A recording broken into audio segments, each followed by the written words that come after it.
Bonjour à tous, bienvenue pour ce nouveau petit récap de la semaine. On s'était basé sur le samedi depuis le début de la saison, mais je me suis dit que c'était peut-être un petit peu plus pertinent de décaler ça au lundi, le temps de laisser passer un petit peu les épreuves du week-end et de vous proposer un véritable condensé un petit peu plus précis et un petit peu plus complet de ce qui s'est passé lors de la semaine écoulée. Bref, je me suis focalisé sur 5 points aujourd'hui, 5 points qui me paraissaient importants si vous avez loupé des choses la semaine passée. Malheureusement, le premier d'entre eux, ça sera le retour du spectre du dopage avec les cas de Franck Bonamour et d'Antoine Toulouk. Ensuite, on reviendra sur le sportif, et c'est quand même un petit peu plus intéressant, avec l'ogre Mats Pedersen. On évoquera aussi la Fédération française de cyclisme et la baisse du nombre de licenciés, l'UAE Tour et l'autocopéqui vraiment impressionnante sur les routes de l'UAE Tour. Et enfin, on parlera de la proposition un peu farfelue de Zebio Unzoé qui propose de mettre en place des remplaçants lors des grands tours, notamment. Donc chacun pourra se faire son avis sur cette proposition, mais voilà les 5 éléments que j'ai retenus cette semaine en ce qui concerne l'actualité du cyclisme de manière générale. Bref, commençons les amis, si vous le voulez bien. Avec le dopage, comme ça on va se débarrasser de ce sujet. Deux cas positifs dans la semaine, ça commence à faire beaucoup, je trouve, depuis quelques mois. On a eu une multiplication du nombre de cas anormaux ou positifs, parce qu'il faut différencier les deux. Antoine Toulouse, c'est anormal. Franck Bonamour, c'est un cas par rapport au passeport biologique. Donc c'est bien que ça sorte, ça fait pas trop plaisir sur le coup, mais s'il y a des tricheurs, de toute façon, faut les dégager. Et il faut les dégager à vie, je pense, à moins qu'ils ne collaborent de manière honnête et utile avec les instances antidopage. Bref, Antoine Toulouk, ancien pensionnaire de la Lidl Trek, de la Jumbo Visma, a été victime bien entre guillemets, bien entendu, a été notifié d'un résultat d'analyse anormal pour une présence de stéroïdes anabolisant, donc dans un échantillon collecté à l'occasion d'un contrôle hors compétition réalisé le 27 novembre 2023. Donc il était visiblement, si mes infos sont bonnes, en Thaïlande à ce moment-là. Il était encore sous contrat avec la Lidl Trek. Alors je ne veux pas blâmer la Lidl Trek parce que c'était un coureur qui était en fin de contrat, qui savait qu'il n'était pas prolongé. Donc je pense que la Lidl Trek, ils n'avaient absolument aucune idée d'où il était, parce que vous le savez, si vous êtes en fin de contrat, vous ne participez pas au stage de pré-saison, puis on vous laisse un petit peu tranquille, parce que de toute façon, il y a plus trop d'enjeux pour l'équipe. Donc voilà, pas parce qu'il était sous contrat chez Lidl Trek qu'il faut forcément blâmer Lidl Trek, ni sa future équipe d'ailleurs, quoi qu'on en pense de cette Sapgal, pardon, l'ancienne Glass Drive, il n'était pas encore sous contrat chez eux.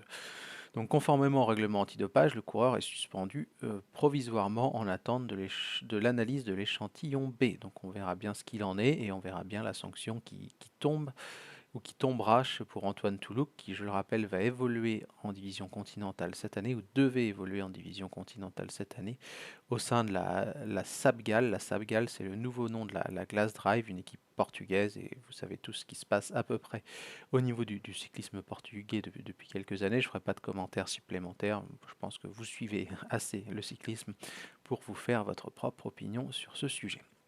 Bref, malheureusement, c'était pas le seul cas.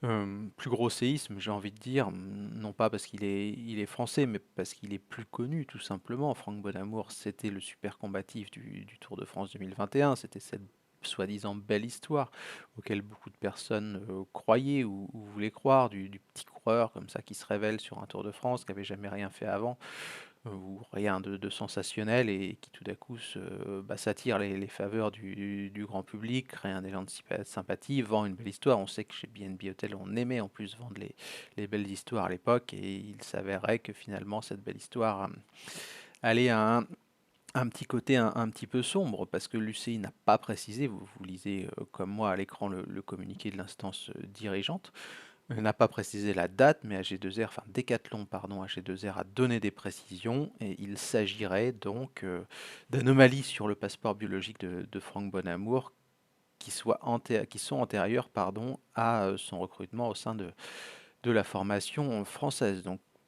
potentiellement, ça pourrait concerner 2021. Moi, j'ai eu des informations, entre guillemets, enfin des informations, c'est pas vraiment des informations, mais on m'a fait part d'une théorie qui explique un peu qui expliquerait pardon, un peu les lenteurs de la procédure.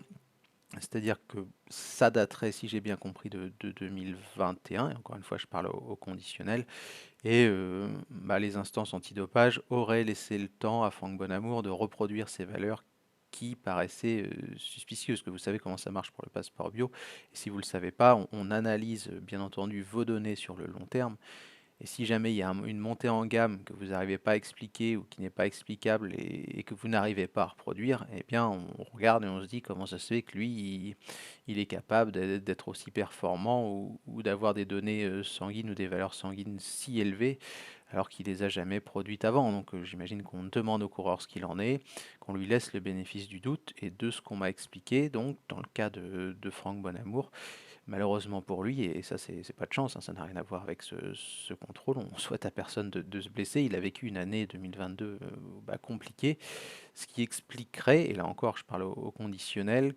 que l'UCI ou en tout cas la partie anti-dopage de l'UCI lui est laissé jusqu'à 2023 parce qu'on on se dit que, enfin on se serait dit que 2022, forcément, il pouvait peut-être pas recréer ces valeurs, donc on lui aurait laissé le bénéfice du doute. J'ai posé la question à des personnes que je connais, ils me disent que ça arrive effectivement, si jamais il y a un coureur qui a une période de blessure, etc., ou une période compliquée, qu'on lui laisse quelques mois supplémentaires et le bénéfice du doute, ce qui peut s'entendre, bien entendu. Donc ça, après, derrière, ça peut amener de la frustration parce que c'est long et ça expliquerait, pardon, donc qu'on lui aurait laissé la saison 2023 pour justement essayer de prouver que c'était pas une anomalie et qu'il était capable de reproduire ce qu'il avait produit lors de cette fameuse période qui était problématique, ce qui n'a pas été le cas et ce qui expliquerait donc pourquoi ça tombe aussi tard. Et juste un petit truc comme ça en passant, on peut comprendre. Enfin moi, quand on me l'a expliqué, du coup, je comprends. Je sais pas si c'est votre cas, n'hésitez pas à le dire en commentaire.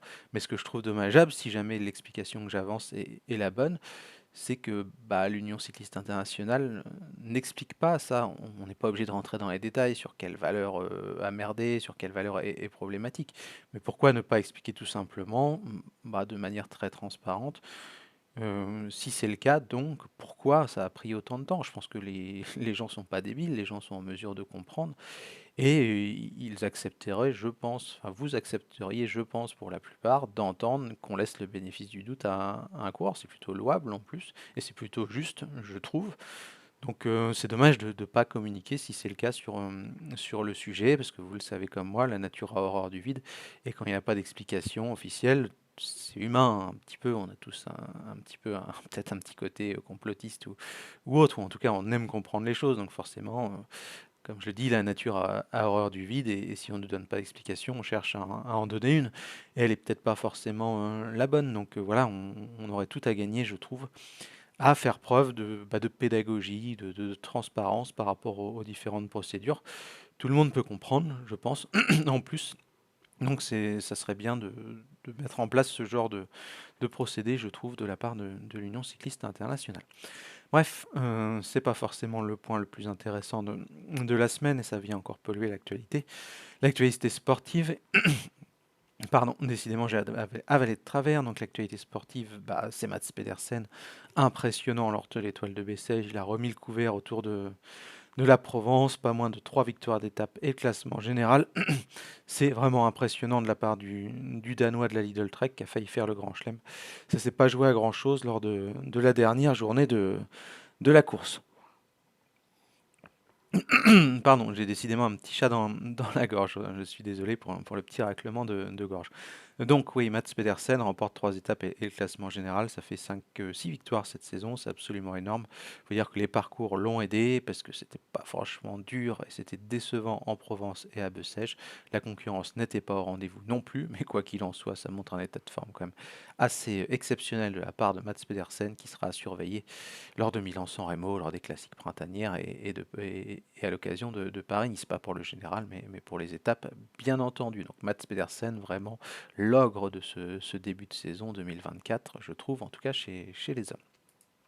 Le troisième point, si vous le voulez bien, il concerne la Fédération française de cyclisme. Et malheureusement, c'est plutôt une mauvaise nouvelle, puisque d'après un document que j'ai pu consulter dans son entièreté, il y aura d'autres éléments que je souhaiterais soulever dans les jours à venir certainement. On verra si j'arrive à avoir des infos complémentaires. Bref, dans ce document, donc un compte-rendu du bureau exécutif de la Fédération française de cyclisme, on note, ou non, c'était un autre document, enfin je sais plus, bref, c'est pas le plus important, mais en tout cas dans ce document, on note dans le compte-rendu qu'il y a eu malheureusement une baisse de licenciés au 30 septembre 2023. Pourquoi le 30 septembre 2023?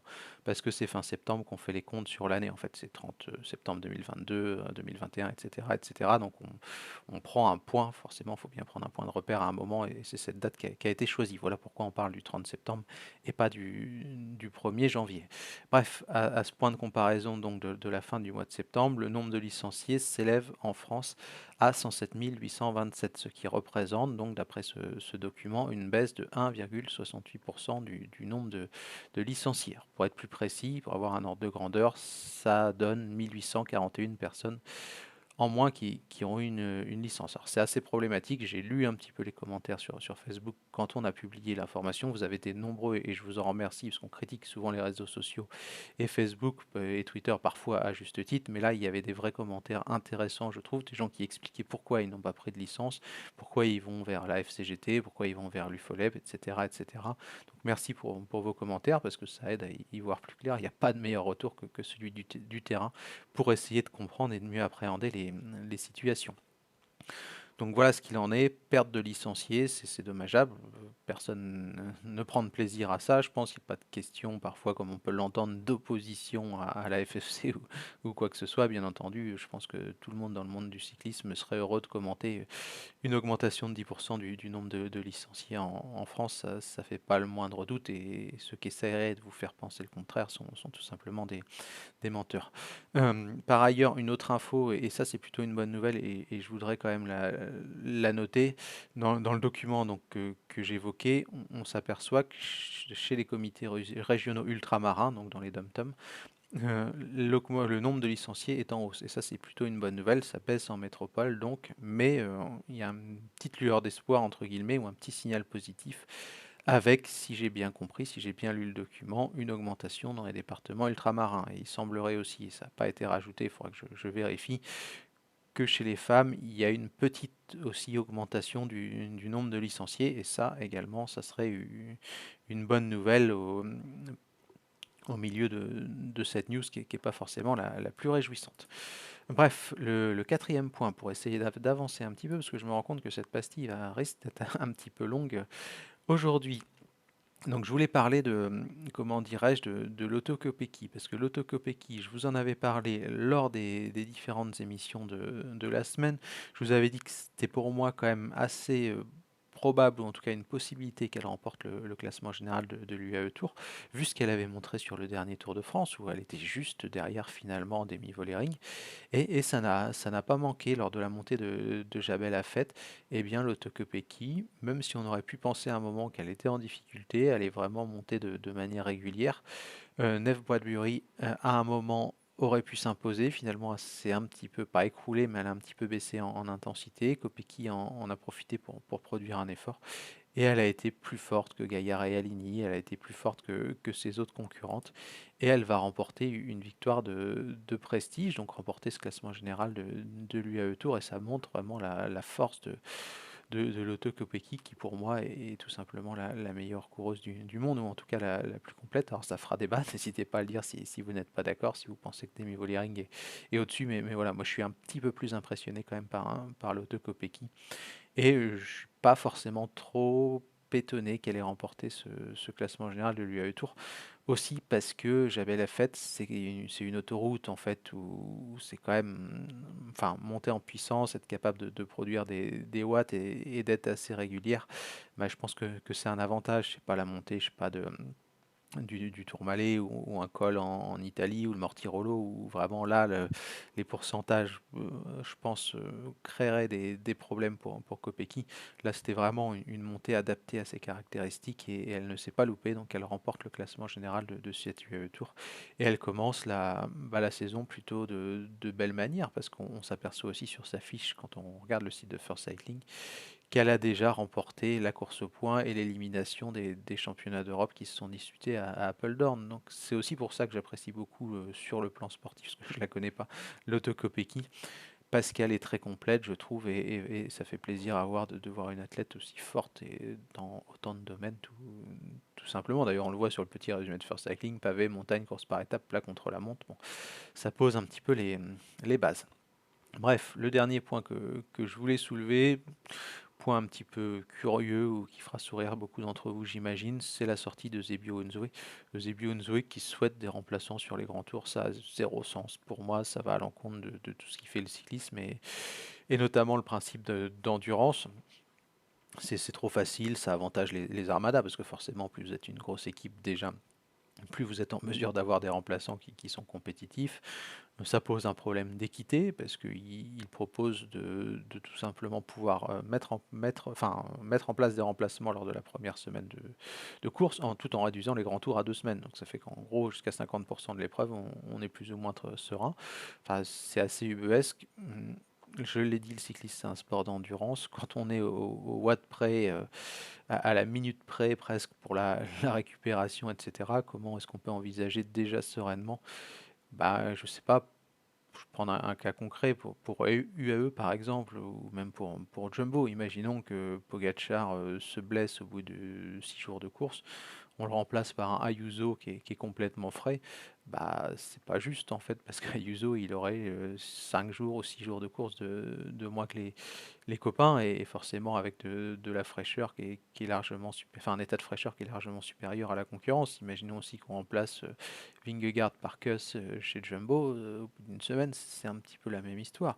Puis après, il faudrait quand même se poser des questions d'ordre pratique. Le classement général, on en fait quoi? À quel moment on pourrait envisager qu'on donnerait le même temps justement à un Ayuso qu'un Pogacar? Imaginons après une première semaine de course, en plus c'est tout à fait plausible parce que Pogacar est souvent meilleur en début de course. S'il avait une 30 d'avance sur Vingegaard et qu'on le remplace par un Ayuso au bout de 6 jours qui doit justement loter contre Vingegaard avec une semaine de fraîcheur en plus et avec une 30 d'avance au général, bah, ça a zéro sens en fait. Enfin, quand on y réfléchit, c'est juste pas possible. Et si jamais on lui enlève le classement général, je sais pas, qu'on lui met un malus, bah, le gars il va plus viser le général et il va aller chasser les étapes. Encore une fois, ça va flinguer les petites équipes, ça va flinguer les baroudeurs parce qu'ils vont se retrouver face à des mecs, Ayuso et d'autres, hein, parce qu'on pourrait faire beaucoup de changements. Bah, qui seraient frais et qui du coup se convertiraient en énormes chasseurs d'étapes. Imagine une première étape, une semaine du Tour de France montagneuse, inversion des normes, entre guillemets, on fait rentrer un sprinter au bout de 6 jours, bah, par rapport à ceux qui seraient là depuis le début parce que tu n'as pas le choix en termes d'effectifs, et ben, tu as un sprinter frais qui n'a pas eu à passer la montagne, qui n'a pas eu à subir justement les difficultés et les ascensions, et ça serait complètement aussi problématique, sans oublier bien entendu les blessures stratégiques. Cas de figure normal, première semaine dans le nord de la France, limite, on a des pièges. On explique que Vingegaard il est blessé au départ du tour. On le fait rentrer au bout de 6 jours à la place je sais pas, de Lafcoy et l'affaire allait jouer. Enfin, vous voyez que c'est pas possible. Il y a tellement d'abus possibles et ça va tellement à l'encontre de l'essence même du sport qu'est l'endurance. Et j'ai bien aimé d'ailleurs la sortie de David Moncoutier parce qu'ils en ont parlé un petit peu sur Eurosport. Expliquer que justement, bah, l'endurance, c'est la base du vélo. On n'est pas sur du foot ou sur un sport collectif, sur le hand ou le basket, pour ceux qui suivent ces sports-là, où on peut changer de joueur toutes les 3 minutes. Ça fait partie bah, là aussi de l'essence même de ces sports-là. Mais pour le vélo, c'est pas le cas. Et on peut pas. Enfin, une chute, c'est triste. Personne n'aime voir les coureurs chuter, mais ça fait partie du sport aussi, du cyclisme. Donc, bah, même si c'est triste, il n'y a pas de raison qu'on puisse faire un remplacement. Puis on le voit déjà, les coureurs ou les staffs qui expliquent que parfois, je sais pas, sur une Vuelta par exemple, en fin de saison, ça arrive souvent, il y a des coureurs qui sont blessés. Alors, parfois c'est caché, parfois même pas. Bah, fois que le médecin il a dit que le mec était pas en état de courir, qu'est-ce que vous allez faire? Vous allez pas envoyer un autre médecin pour faire une contre-visite, alors après lancer des procédures X ou Y pour essayer de contrecarrer l'avis médical du médecin de l'équipe concernée pour pas que le remplacement ait lieu. Enfin, c'est potentiellement ouvrir les portes à quelque chose de très problématique et de très compliqué. Enfin, en gros, ce serait une vraie usine à gaz. Donc, ça a zéro sens. Eusebio Unzue, je pense qu'à un moment, il serait temps qu'il passe la main.